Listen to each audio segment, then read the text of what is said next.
but the right whale is cursed by a rare marine microbial infection, hindering your judgments.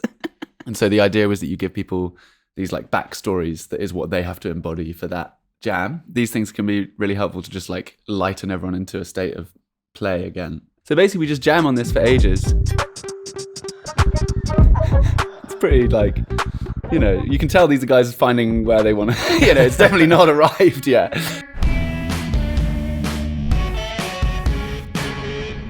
In this lovely big room in Toulouse, this big live room, basically doing these long days of jams to try and find songs. And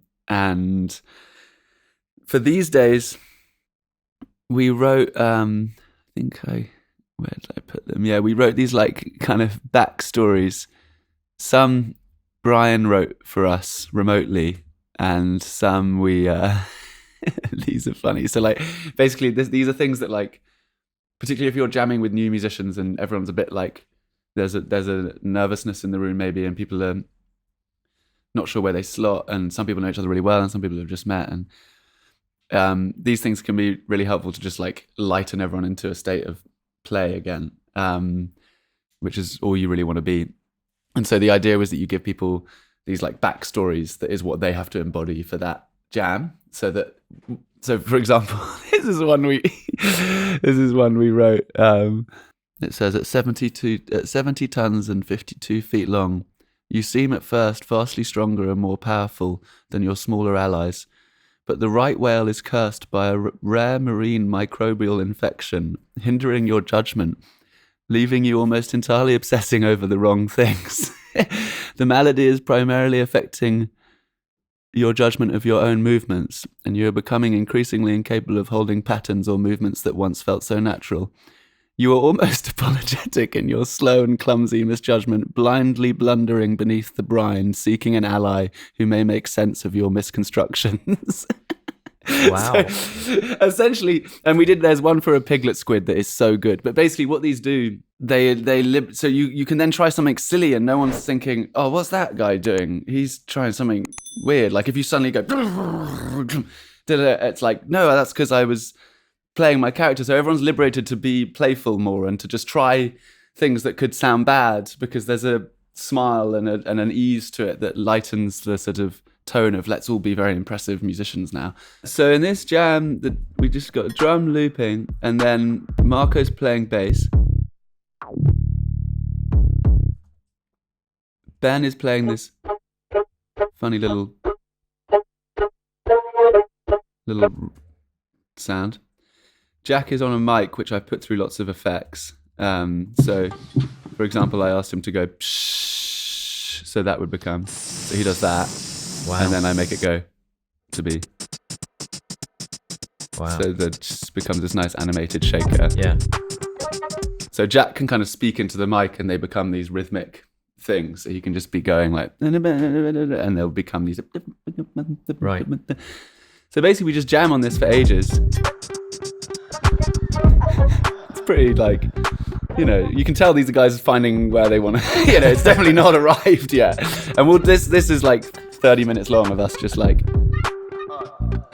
just checking you're swung enough. And at this point, by the way, I should say, we are having such a nice time. Yeah. Everyone's just this is just a joy. Like, it's just like, you're just feeling it out. There's no pressure. You're just enjoying sitting on a groove with friends. Like, and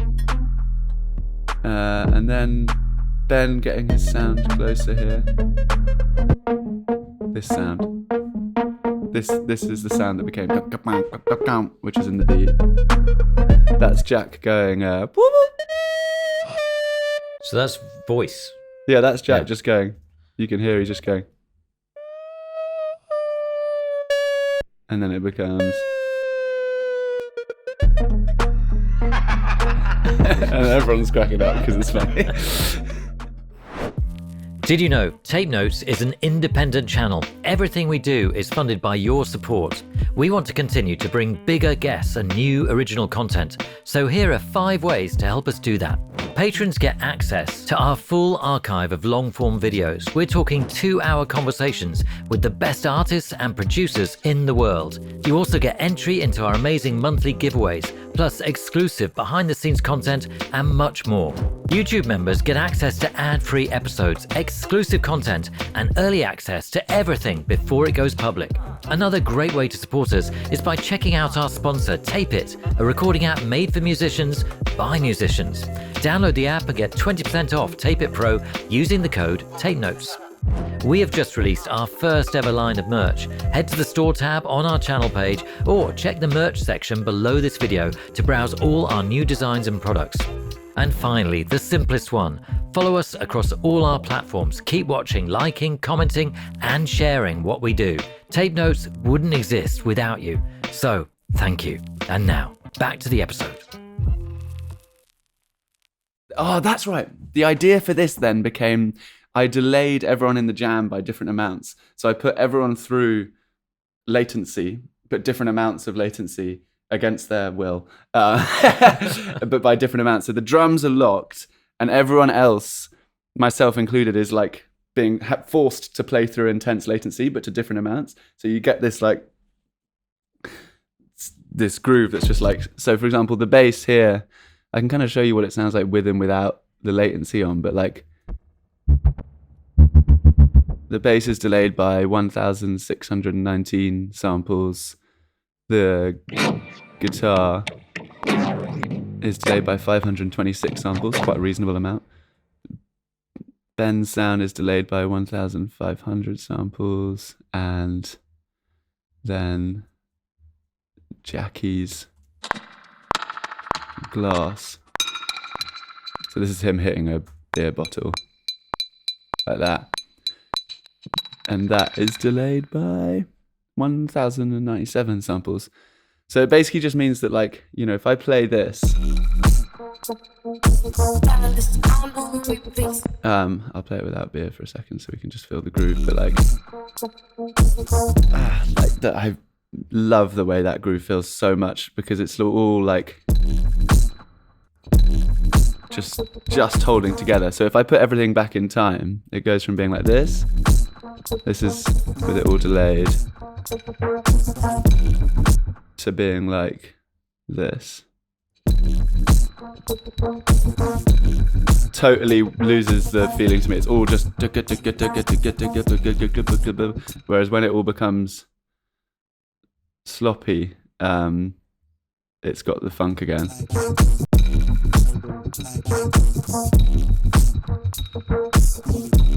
Like that was the idea, and then I was like, oh my god, we're having so much fun. We could jam on this forever because everyone was locked into these different latencies, and it was quite funny doing it that way because, you know, usually when I've jammed like that in sort of tribute to people like Dilla and the greats who sort of first started to move the snare forward and the hat back and these kind of things, usually you're playing it that way. But what I quite liked about this is that no one had a choice. It wasn't us trying to play away. It was us trying to play something else and then being forced into a different place by the latency. And they could hear the latency as they were playing. They were playing into it like that. So like, so the bones of the groove are there. The changes and stuff are all a mess because we're all changing chords at different times and we haven't decided anything. But basically then I just took this long jam and edited it into feeling like oh yeah, this is just the same vibe. It's just me or Jack on the mic just going. Right. And then I just recorded loads of like this.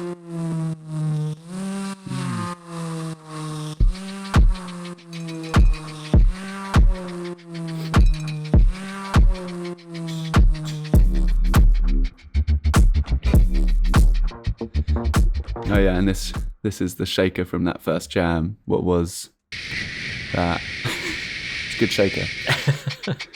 Yeah, and it's really fun making a record this way because I like go back to the bit where I'm on my own and I've just got this like 20 minutes of us jamming with all these different expressions and ideas and groove switches and bass note choices I would never have done. I've just got this like palette of stuff to work with.